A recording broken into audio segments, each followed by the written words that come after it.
Have your cats suddenly stopped eating, or have they lost interest in their food altogether? Before you round it up to stress or picky eating, there is a hidden condition that might be at play, one that many cat guardians and even veterinarians overlook sometimes. Pancreatitis is more common in cats than you think, and it could be the silent reason behind your cat's loss of appetite. In this video, I will show you why recognizing the signs of pancreatitis could be the key to unlocking your cat's health issues. Let's discuss.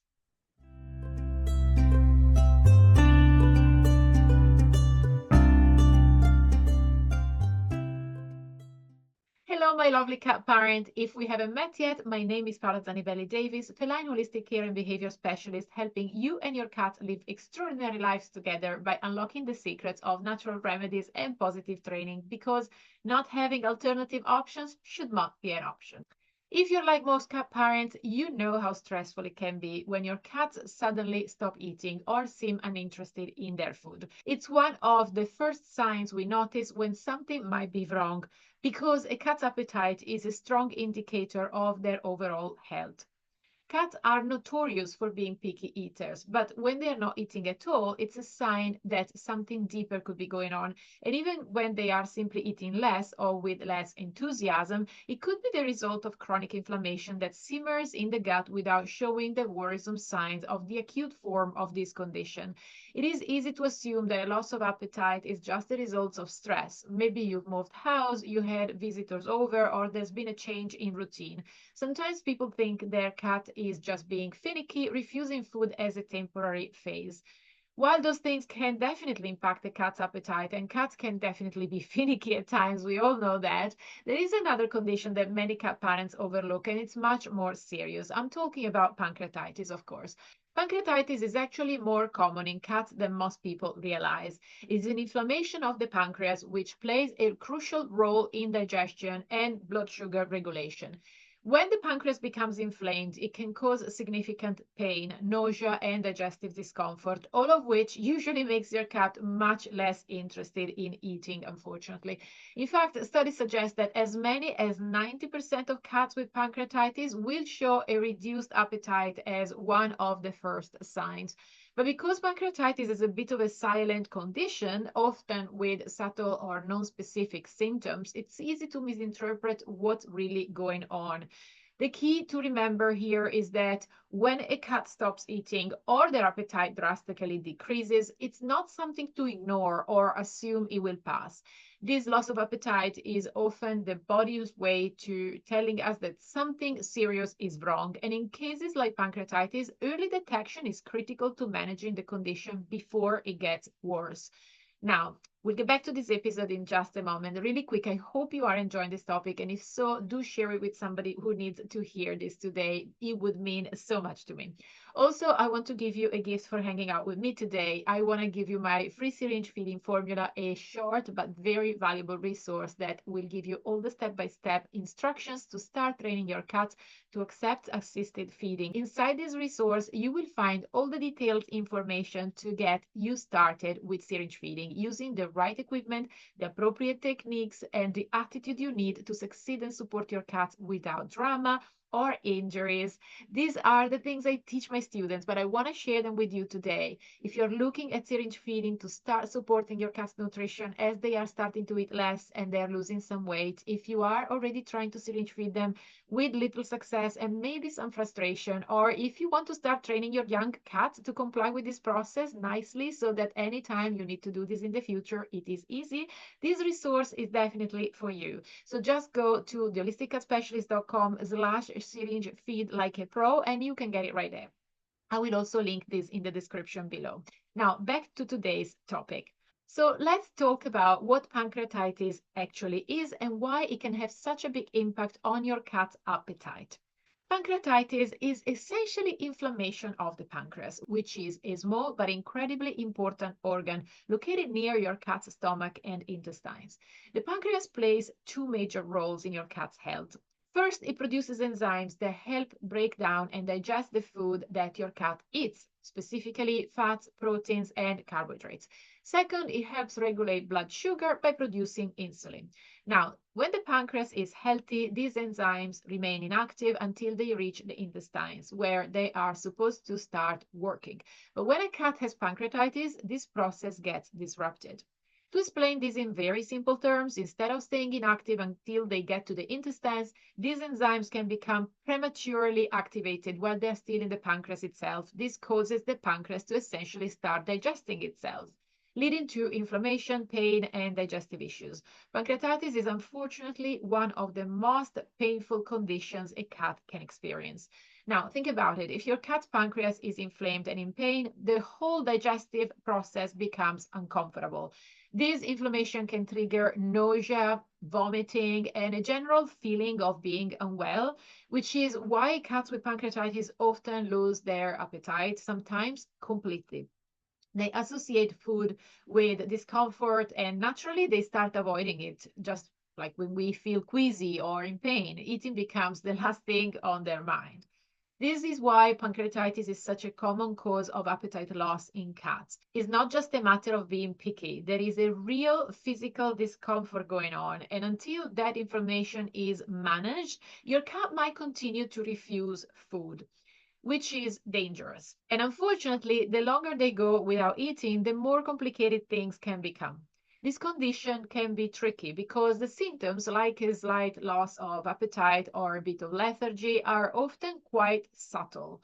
It's easy to think that your cat is just not very hungry, when in reality, their body is signaling that something is very wrong. So, why do cats with pancreatitis often stop eating? I think it is really important to understand what happens because understanding this can help you catch and manage the problem early on. First of all, we must consider the pain and discomfort associated with pancreatitis. This inflammation of the pancreas is not just a minor irritation, it can be extremely painful. Imagine having a severe stomach ache, a really, really strong one, that flares up around mealtime. For cats who are already sensitive to discomfort, this pain can make the idea of eating very unappealing. Pain directly linked to eating can lead to a natural aversion to food as they perceive eating to be the cause of their discomfort. Nausea is another major factor. You might see your cat smacking lips or licking lips, drooling, and loafing with a grim expression on their face. Pancreatitis can cause your cat to feel queasy, which is similar to how we feel when we've eaten something that did not agree with us. I'm sure you've experienced that feeling before. This nausea can lead to a decrease in appetite and in many cases even lead to vomiting after they eat. Just like us, if a cat feels obviously like they might throw up after eating, they are likely to refuse food to avoid that feeling. The struggle is real. Another factor, the third factor, is digestive discomfort. Because the pancreas plays a key role in digestion by producing the digestive enzymes that we have talked about before, inflammation here can disrupt the whole digestive process. This can lead to symptoms like bloating, diarrhea, or even constipation sometimes, which can decrease even more your cat's desire to eat. If every meal leads to an upset stomach, again, your cat will naturally start avoiding food. Chronic pancreatitis compounds all these issues because it can lead to recurring bouts of these symptoms. Unlike an acute episode, which is scary to most cat parents, of course, but might pass with treatment and usually with hospitalization and other treatment that can be done in the veterinary clinic, chronic pancreatitis can flare up periodically. This means that a cat may recover their appetite for a while, only to lose it again, creating a frustrating cycle of symptoms that can be confusing and really hard to manage. And remember, cats are very good at hiding their pain. It is a survival mechanism after all, because showing weakness can make them targets in the wild. So often the first sign that something's wrong might be a change in eating habits. They might not show obvious signs of pain or discomfort, but a decrease in appetite can be a subtle clue that there's an underlying health issue. Now, there are many possible reasons for a decrease in appetite. This is a very non-specific symptom we are talking about here. But what I'm saying is that it's crucial for you as a dedicated cat guardian to be observant and proactive. Even minor changes in your cat's eating habits could be a sign of something more serious, and catching it early can make a really big difference in their overall health and quality of life. Due to the highly inflammatory nature of most commercial foods, low-grade simmering pancreatitis is a condition that is more common than you think. And once you start to only rely on traditional medicine to revert flare-ups, it starts to get pretty expensive and also very stressful on you and your cats. This is because the traditional approach to this condition addresses mainly the symptoms, and in an acute crisis, thankfully, we do have drugs and IV fluid therapy and other treatments to help our kitties when they are suffering. However, to start regaining power over this inflammatory condition, stop depleting your bank account, and start addressing the root cause of the problem, I suggest a different, more holistic approach. This involves addressing three main pillars: nutrition, supplementation, and strategic home practices. In terms of nutrition, you need a sustainable, clear, and appropriate way to feed your cat, not only during a crisis, but also after, so that the crisis is unlikely to happen again. There is so much confusing information out there, leading you to believe that all you have to worry about is very low fat food, and this is all that you should be going for, where it is not always the case. My approach is not a one size fits all solution. I aim to lay down the guidelines for you to be able to choose what option works best for your budget, lifestyle, and also for your cat, of course. When we look at supplementation, there are many nutraceuticals that you can use. But again, my aim is not to throw a bunch of supplements at you and let you fend for yourself trying to understand which one you should use first, and most importantly, how you can manage to get them into your cat. My approach is to gradually adjust to a sustainable, natural protocol that is easy to maintain both financially and practically so that you can support your cats from within without struggling to give them what they need and without spending 3 hours of your day helping them.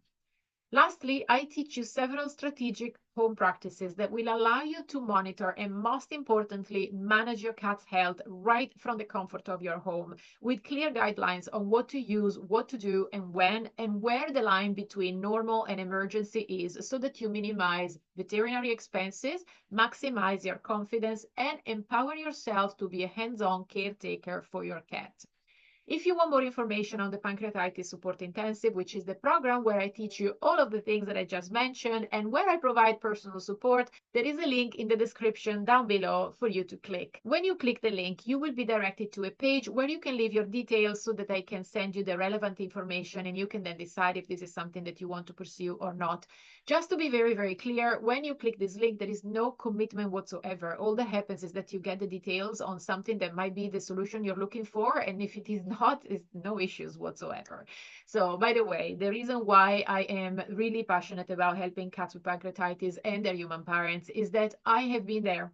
It is horrendous to see your cat so weak that you wonder if he will ever perk up. The lack of sleep that I experienced at the time was hard, and the heightened sensitivity to those vomiting noises haunted me literally because my heart literally sank when I heard my own cat being unwell again. But this is how I got motivated to use my training to put together a solution that could address the root cause of the problem and really bring other cat parents the support that they desperately need when times are really dark. So whether you work with me or someone else, or whether you do this by yourself, it is important to gain the knowledge necessary to manage this condition effectively and efficiently because your kitties, whom you love more than anything in the world, can be around for much longer and be much happier. And so can you, of course, because who wants to see their cat suffer and be in pain and undergo frequent costly medical interventions indefinitely? So make sure that you look out when your cats show lack of interest in their food. On this note, I will see you next time, and until then, love your cats as much as you can.